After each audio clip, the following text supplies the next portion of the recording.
Përshëndetje miq, uroj të jeni mirë dhe mirë se erdhët në kanalin tim. Për ju që më dëgjoni për herë të parë, unë jam Andalina nga sofra ime.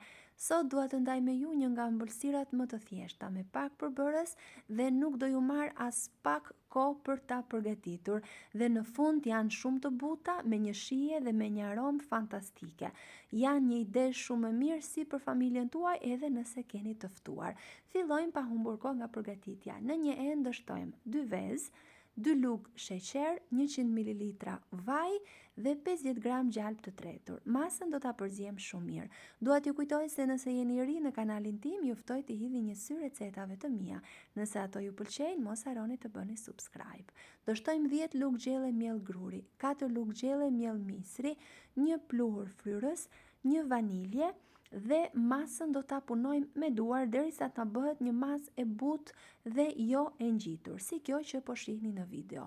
Nuk dua të harroj pa thënë se është kënaqësi për mua gjithmonë të mësoj se nga cili vend i Shqipërisë apo i botës më ndiqni. Nëse keni dëshirë mund të ma shkruani në koment. Përzijem 150 gram arra të thërmuara dhe 1 lugë çaji kanellë.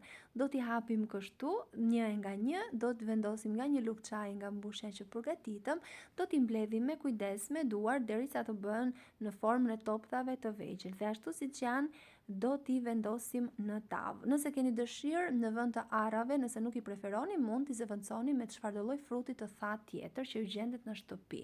Edhe pa fruta të thata mund t'i përgatisni. I vendosim të piqen në 180 gradë derisa të jenë gati. Për shërbetin 500 ml ujë, 400 gram sheqer, 1 fet limoni dhe pak vanilje. E vendosim të zjej. Ëmbëlsirat janë gati, i shërbetosim, shërbeti i nxehtë, ëmbëlsirat të nxehta. Do t'i lëm për pak derisa të përthithin mirë shërbetin dhe i keni gati. Siç e pan, janë shumë të thjeshta në përgatitje. Nëse ju pëlqeu kjo video, mos harroni të bëni like dhe të lini përshtypje në koment. Faleminderit.